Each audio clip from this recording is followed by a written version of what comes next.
Thank you, Tanya. Through the month of November here, we've been working through the book of Ecclesiastes. And as we've been doing this, there's been a couple themes that we've been sticking to through these weeks. And one of those themes has been gratitude is a choice, which we're going to see that play out in this morning's sermon. And as well, we've been looking at Ecclesiastes as this book that testifies to just the honesty of life, that life doesn't always work out the way that we want it to.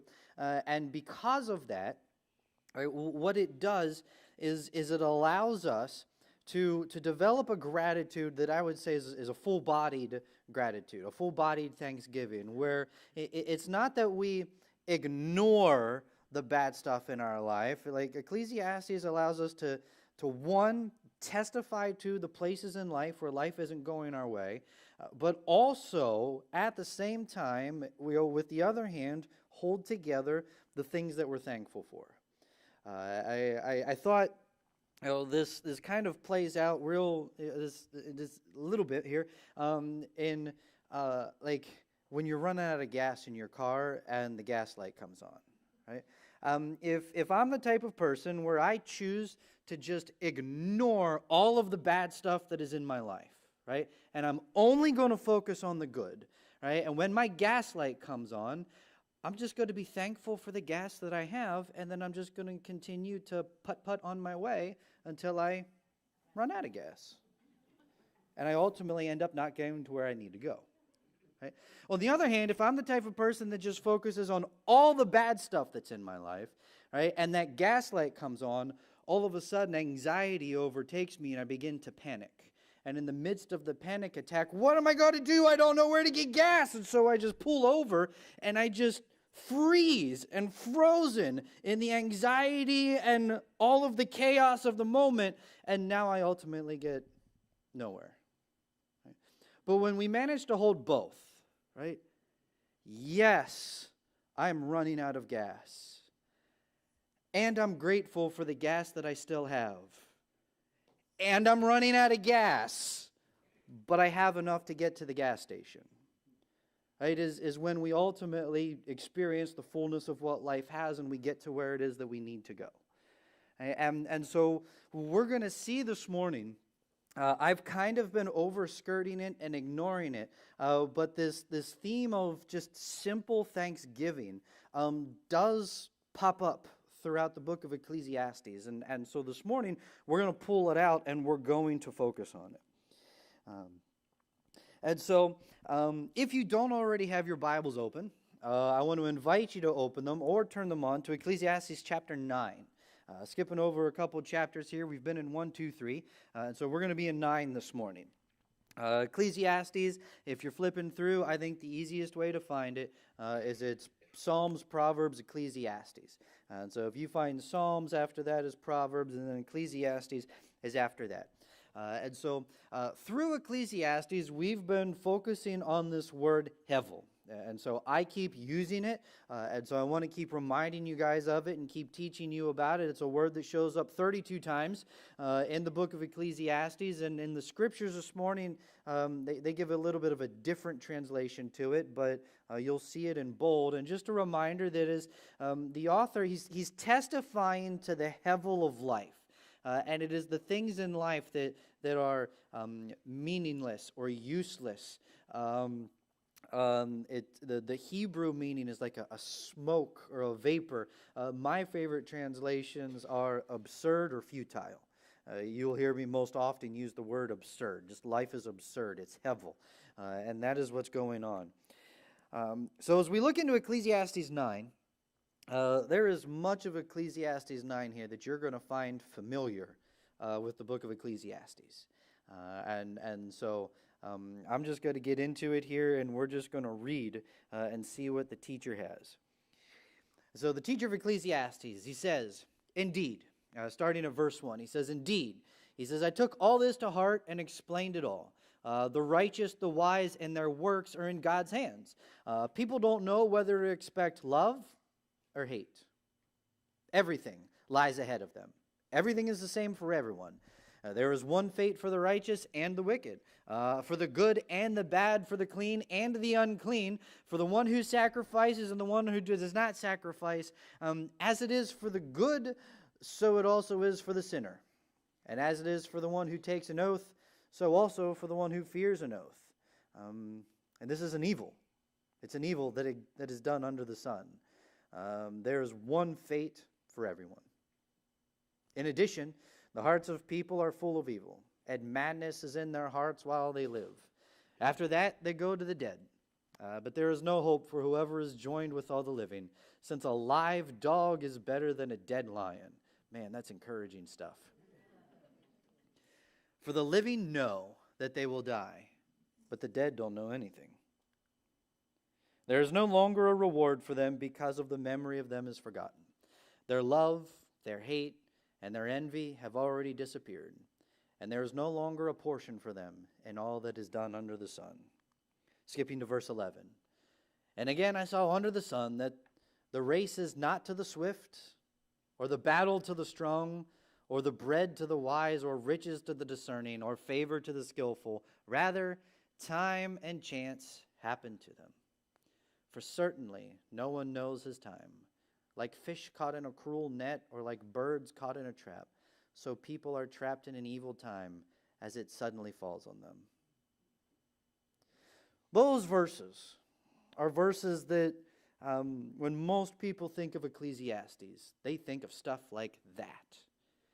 This is the stuff. This is why people don't like reading Ecclesiastes, because it's chapter after chapter, page after page of just this stuff, of just the things in life that we see.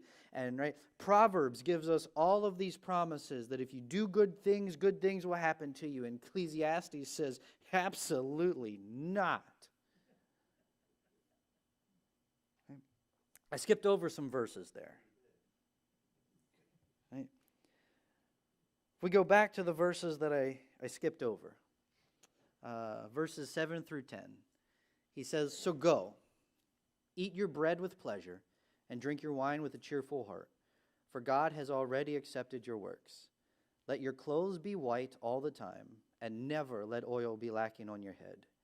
Enjoy life with the wife you love all the days of your fleeting life. The fleeting word there is Hebel, by the way. All the days of your Hebel life, which has been given to you under the sun, all of your Hebel days. So go eat your bread with pleasure and drink your wine with a cheerful heart, for God is For what is your portion in life and in your struggle under the sun? Whatever your hands find to do, do with all your strength, because there is no work, planning, knowledge, or wisdom in Sheol where you are going. Now, it ends on a little bit of a sour note, right? But there's this advice in there, right? To sit down, right? And enjoy the meal that you have in front of you. Enjoy the drink that you have in front of you. Enjoy the work that you're doing with your hands. Enjoy your wife and ultimately your spouse. And ultimately, what I'm going to build to is the people that are around you. Enjoy these things. This is actually a theme throughout the book of Ecclesiastes, and I've been intentionally and purposefully skipping it. This theme pops up 5 or 6 times throughout the book of Ecclesiastes. Let me find it here. Where I have it. Yeah, it happens in chapter 2. Chapter 2 it mentions it. It mentions it 3 times in chapter 5. It mentions it, or chapter 3, yeah, twice in 3, once in 5, once in 8, and here again in 9. This theme of all of this absurdity in life is happening around you. So enjoy what it is that you have right in front of you. Gratitude is one of the themes throughout the book of Ecclesiastes. It's there. Right? If we're willing to spend time and see it. As he keeps coming back to this theme that life is Hebel, life is Hebel, life is Hebel, he also keeps coming back to this theme, and I've got good stuff in front of me. I've got good people around me. I've got a good wife beside me. Obviously, it's a man speaking, obviously, right? So he says, be thankful for, like I think of this is that, right, this thing that we do, right, that we're too grown up for it. but children aren't. Right? It's that scene where a family's sitting down for Thanksgiving dinner, right? And with part of the meal, they all sit down and they all say one thing that they're thankful for. And you get to the 5-year-old, and the 5-year-old says, "I'm thankful for my mom and my dad and my dog and my fish and my baseball bat." Not my little brother, though, not him. Right? And we don't do that, right? Because we're too old for that, right? We're too mature for that. But I think that is precisely what the author of Ecclesiastes is telling us to do. Right? He opens up this list. He says, "Eat your bread with pleasure and drink your wine with a cheerful heart." Right?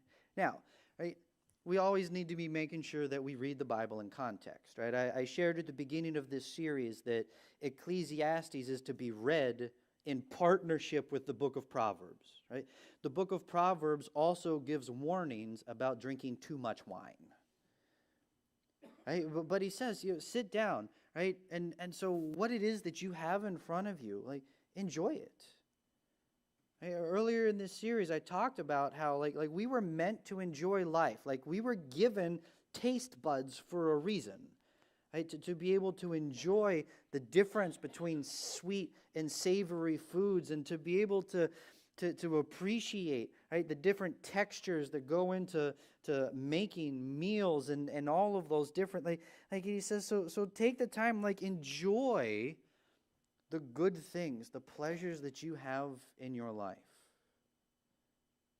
Right? Like enjoy. Yeah, right? Right? Just the simple things. Right? Like what do you enjoy? Right? I enjoy just to drive in my truck. Just to sit in my truck and go for a drive. I had a Jeep Wrangler before I got my truck. I was never a Jeep guy. When I was growing up, Jeeps had those stickers that said it's a Jeep thing you wouldn't understand. My favorite one was, "I have a Jeep, I still don't understand." Right? But the moment that I sit down in that truck, I'm at home. Man, I love a pickup truck. Right? That's my list, right? Right? Like take some time and think through some of the simple things in life that you enjoy. Right? Whether it's just the smell of the air this time of year. Right? To walk and just there's just something, right? And for me, it's because it's connected to my time in the woods. Right? But that smell brings back memories. Right? And it brings back the pride that comes with a successful harvest. Right? But just, what are the things that we enjoy? And what I don't want us to do is just to come and hear this sermon and then go home. Like, I want us to take this seriously. I picked Ecclesiastes for this church at this time because I know that there are people in the church who need this lesson right now. And so I want you to take this lesson home with you. That's why I'm beating this just a little bit. Right? But to slow down and just say thank you. Right? For the little things that I do have in my life.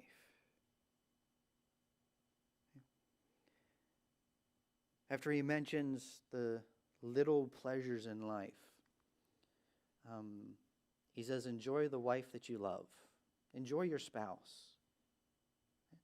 There's a thing that happens at couples retreats, and it really annoys me, is invariably very early in the couples retreat, they force the husbands and the wives to sit down and list like 1 or 2 or 3 things that they appreciate about their husband or their wife, right? And what I really hate about this thing is, and it just gets on my nerves, right? And this is the trouble, right? Because as we get to this part of the sermon, and what's unfortunate about this is I know you and you know me. right? And so we live with each other enough that we watch the way that we interact with our wives and our husbands, and so we know, right? Right? And it annoys me because invariably, almost every woman in the room says they're thankful for their husband because he makes them laugh. And the other 364 days of the year, he's childish and immature.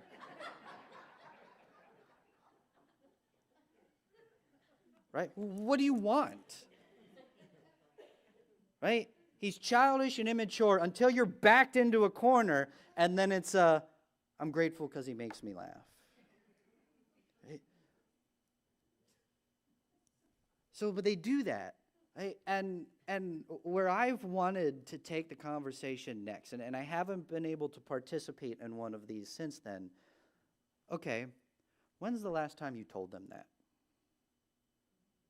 You're backed into a corner, forced to sit down and list 1 or 2 or 3 things that you're grateful for about your spouse.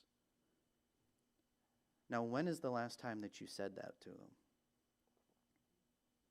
Even deeper, why has it taken you so long to say it to them? Do some real deep soul searching. Right? And maybe it's just because you're too busy, or maybe it's just pride.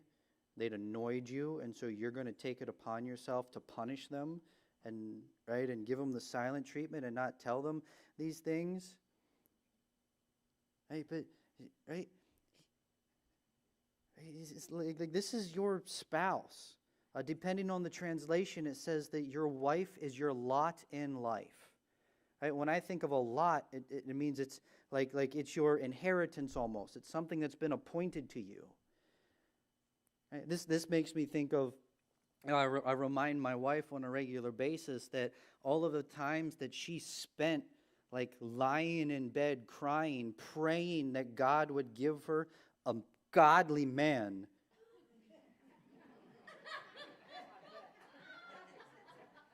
He had me in mind. Right? And if I'm an answer to her prayer, that makes me her miracle. Right? Right?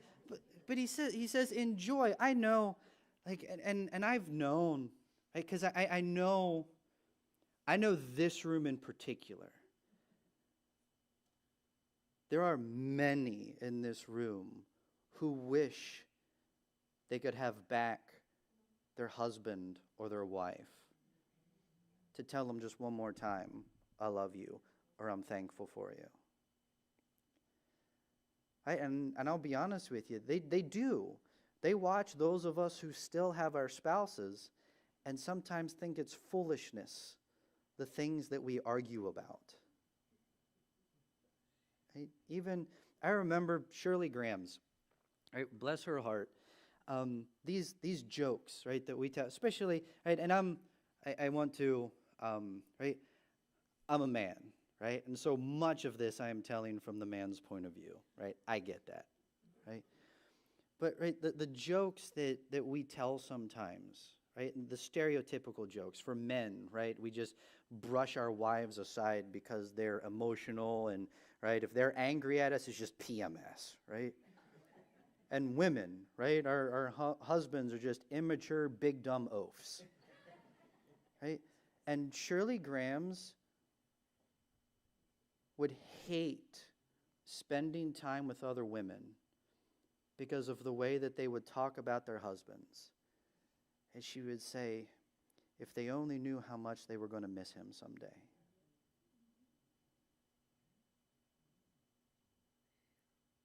And the author of Ecclesiastes says, when life is hevel, right, your spouse is not the enemy. They're the person that God gave you to help you deal with the hevel. And so enjoy them. Right? And the same thing goes for the other people that are in our lives. Right? Our friends and our family. Right? Again, if you're grateful for them, if you're thankful for them, when was the last time you told them? Right? Or if you're actually, right, if you're thinking of someone, right, Make a phone call. Or even, we're in a day and age now, you can send a text message. Just, hey, like, I was thinking of you. Just hope this text message finds you well. Just wondering what you're up to. Right, to actually take the effort to reach out, right, and connect and say thank you. Right? Don't just be thankful, but actually say thank you. Do something about it. And he also follows up with this. He says, whatever you find to do, do it. Oh, missed that slide. All right. He says, whatever you find to do it with all your strength. In chapter 2, he says, eat, drink, and enjoy your work. One of my favorite places to spend time right now is the bathroom. Right? Yeah. Yeah, I'm having fun this morning, by the way, in case you can't tell. Right? If you walk into my basement, right, we have a finished basement. When I married Christina and moved in with her, it was cement and cinder block. Right? And so to walk into the basement for me, it is a testimony to the skills that I have, right? And just a testimony to what it is that the Lord has blessed me with that I can do, right? And along the way through there, right, it's a testimony to you guys as well, right? You guys can't see it, but the 2x4s behind the wall were framed with a nailer that I borrowed from Ray, right? And even it wasn't lubed quite right, and so every time I shot a nail, I had to take a screwdriver and shove it in to get the plunger back in, but it was still a whole lot easier than driving by hand, right?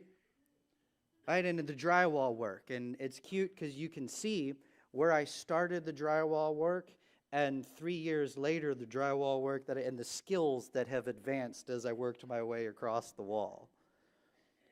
Right, but my most recent work is the bathroom.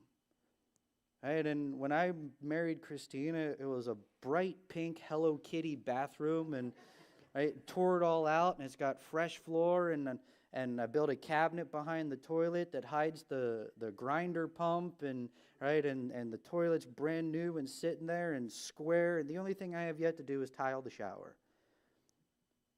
But I absolutely love to be able to just walk downstairs and just stand in this room that I built and just enjoy it. I know men who, and I'm one of these, right, to mow grass and to just, after you're done mowing grass, just turn around and appreciate the lines, right, or to clean up leaves. And after you're done, to stop and turn around and appreciate a clean, spotless yard without any leaves in it. Ladies, I'll give you a hint. If you ever see a man standing like this, he's having a good time, don't disturb him. Right? Or if his foot's ever up on something, that's what he's doing. He's enjoying his work. Right? And I've done it with cleaning a room. Right? To finish cleaning a room and to just stop and enjoy the clean room for a moment before, your spouse comes home or before the kids come back and destroy it all over again. Right? And the author of Ecclesiastes, right? He says, when life is Hebel, right, and the absurdities are mounting and the futility is mounting, these are the things that get you through it.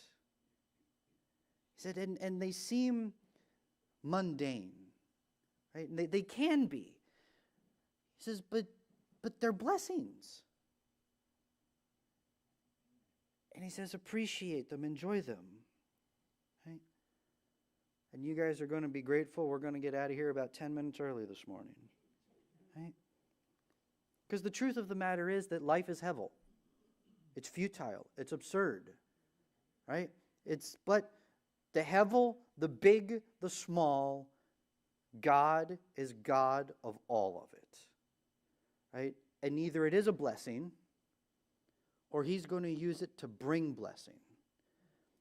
But the bottom line is that God is in control of all of it. Whether it's Hebel, whether it's big, whether it's small, whether it's mundane. It is all a part of this life that he was put on here to live and put here to enjoy. And it's all his. So trust him with it. Let us pray. Lord, I thank you. I do. I'm grateful for this morning, right? Right? I could, right? I could sit down and I could come and I could list the things. I've got a check engine light that I'm still struggling with that I need to get fixed so that I can get my truck inspected. And I've still got leaves in my yard, and because of the leaves, my dog has fleas, and so we're cleaning on a regular basis. And, right? I could sit up here and I could just give you futility after futility after futility after futility. But all of those things are true.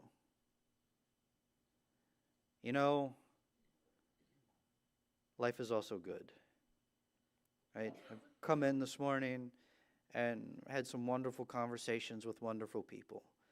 Right? To create such an atmosphere where the Jay Porzik, right, sticks his tongue out at me. Right? Just life is good. Right? Whether it's friends or it's family or it's my wife or it's my house or it's lunch that I'm going to enjoy after I'm done here. Life is good. And I owe it to you. And everything that I have, everything that I have, both the good and the bad, is just a part of this life that I'm living, Lord. And the good, I know it's from you, and the bad, I don't see it yet, but you're going to bring blessing. And so I find myself this morning just grateful, thankful for the things that I have in my life. Yes, I'm thankful for the stresses and the Hebel that I have in my life. I'm thankful for the freedom and the grace and the forgiveness that I have because of your Son, Jesus Christ, and the work that he did on the cross. Lord, just all of it.